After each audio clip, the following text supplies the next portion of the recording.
Opposing Gloves here, and today we're going to be talking about the power of rest. Now, of course, we've looked at how to subdivide, count out beats, meter, all that stuff, and now let's look at rest because volume now starts to become a very critical element. Now, we're going to sequence a small little beat thing here, and I have picked out a couple of samples that I think would sound pretty cool. And what we're going to do is we are just going to sequence a quick beat. Now, of course, this looks like the 16th note thing, and we're going to use silence to enhance it. We're going to be looking at how volume can impact our sound. So first, I'm going to lay down my kick drum. Now, I have this sort of kick right here. I just went for basically whatever the first sample was. So I'm going to put down one here. So this is the 1, and of course, you know this is 1 E and 2 E, and so I know it's going to go do, do, do, do. And there you go. So that's just, you got to do rhythm exercises and be counting out rhythms, and you could come up with some rhythms like that. Like you'll begin to use particular rhythms, but then you could also know, like I'm like, oh, if I wanted to sound like do, do, do, do, do, I could just put another thing there. Now, if I wanted to be like do, do, do, do. Now that one, now this is a straight thing, right? And that do, do, do is sort of more like that doesn't land quite on the, what is this?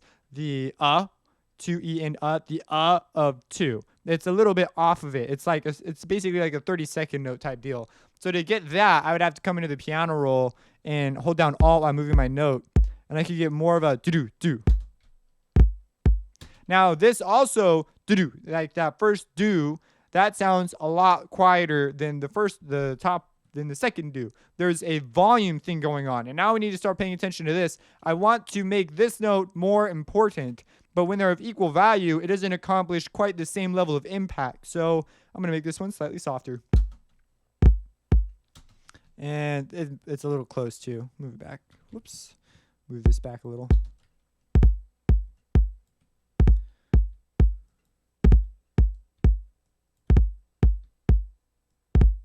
And so you find a pocket and you put it in there. But of course, I want to stay simple, so I'm going to put it right there. And I'm going to leave everything at the same. I'm going to keep my kick pretty much the same. I don't want to change the emphasis from that. So I have 1 and 2, 3, or 1 and 3, 4. My bad. 1 and 3, 4. So, and of course our tempo right now is 130, and that's just the rhythm I'm going to get out of that. I could change it drastically by getting a lot slower.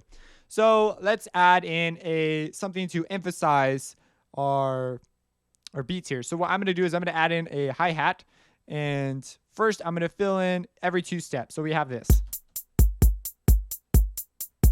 So that's like fine and whatnot, but now I want to create a do, do, do, do. I want to create some sort of a motion to emphasize the important beats, so that I know that my 2 most important beats in this particular thing I'm doing are beats 1 and beats 3.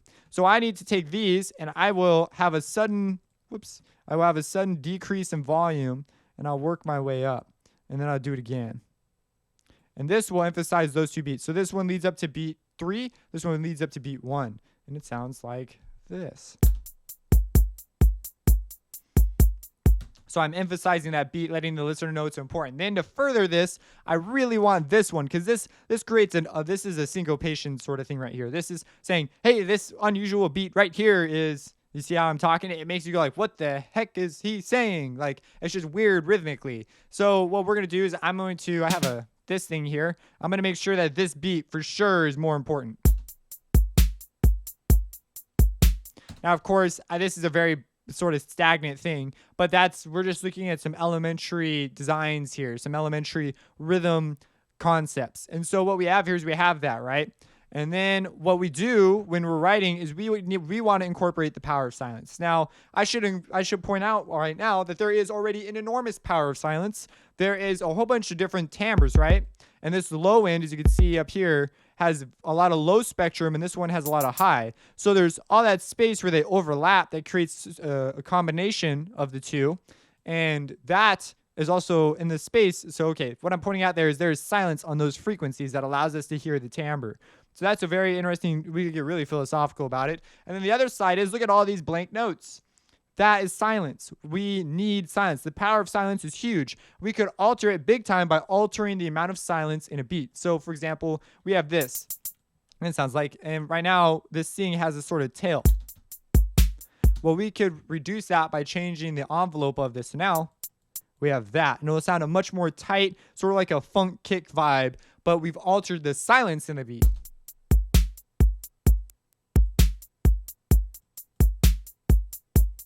So it's really a curious thing that you can do that. Now let's talk about silence in the way some of you were probably thinking about it. A lot of people don't give too much thought to that because they consider it more of a stylistic thing. In music, it'll be referred to as an articulation. So the way you articulate a sound to alter its volume envelope, but also its timbre, it gets a little dicey because in music, when we're talking about traditional music, they didn't have like all these specific terms they were thinking of. It's sort of a hodgepodge of a bunch of concepts. But anyways, you could sort of equate that to a different kind of articulation. So like a clarinet player would play their instrument with different styles of blowing air through it. So they'd be like do do do instead of do do do do do. Like that would be, the second one's much more legato and the first one's a lot more staccato. And it's a little more accented, like almost mercado like. But anyways, let's go over here and look at this. So now we have a beat and we have given it to our listener. They have derived a meter from it because they've listened to it. And now we want to add some variation, but we're going to use silence instead. So let's look for a good spot that we could insert some silence that would create a more interesting, impactful rhythm.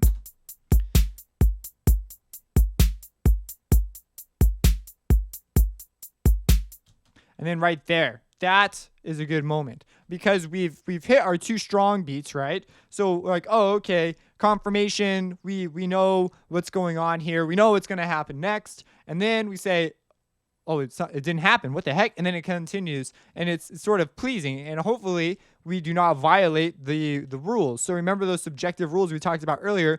Is that something they will expect, and will they determine that as a weird thing, or will they determine that as a cool thing? Now we're keeping the same thing. I would naturally, and I'm sure pretty much most of you guys watching would also alter these things so they're slightly different to create more interest. But some people get way too crazy. That was something that when I was starting out, I would make these beats that sounded like super freaking crazy, and then it did not vibe well in a track. That's because they were too crazy. There was way too much going on. So I was violating rules of these subjective rules that no one told me about.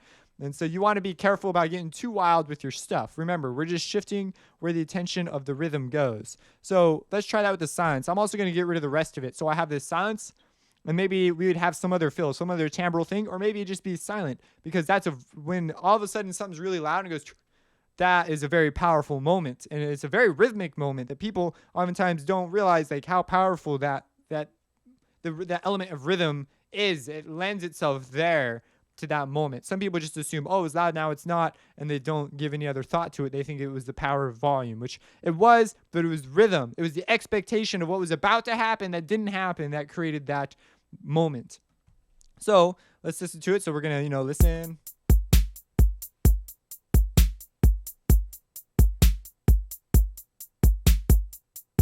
Oh, my bad. I need something on this side for it to continue playing.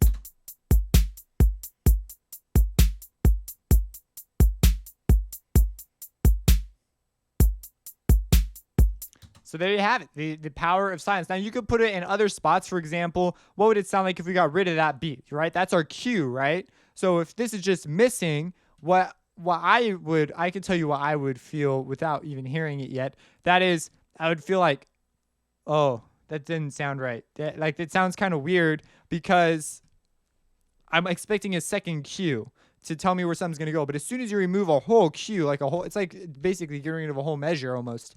It's like something's missing now instead of a creative move was made. But of course, it's all up to you and what you want to do. Maybe you could have other elements going on that could fulfill some of what was taken out there. So that gets into sort of a syncopated, a timbral change in levels of importance. That wouldn't be syncopated. It'd be like you'd put like a guitar there instead. That would be a change in the arrangement structure. Like, oh, suddenly what was maybe a melody now it takes on a rhythmic role, and then maybe it will switch back. I don't know.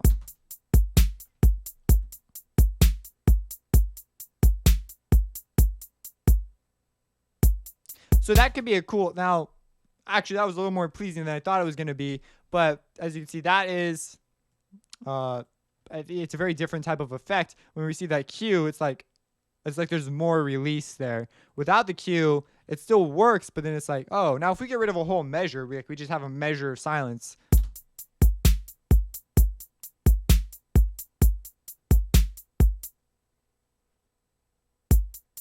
So there you would definitely, at that point, like you definitely need to put something there.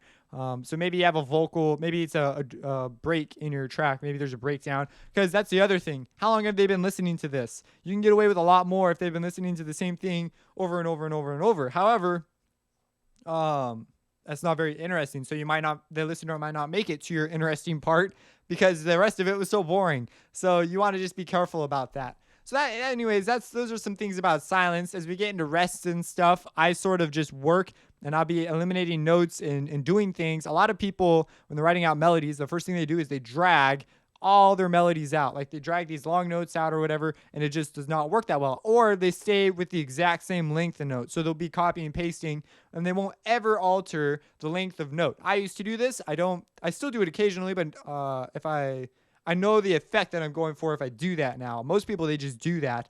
And so, like, for example, they're working on a beat or something, and they have like this pad thing, right?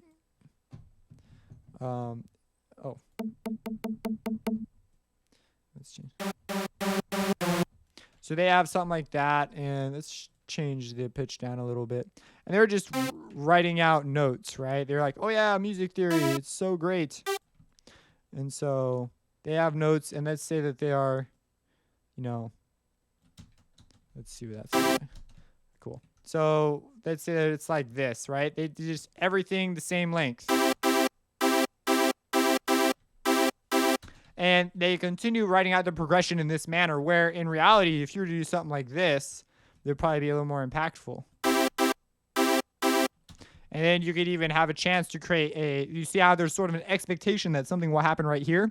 Well, now I know that's not very technical, but we could like put a change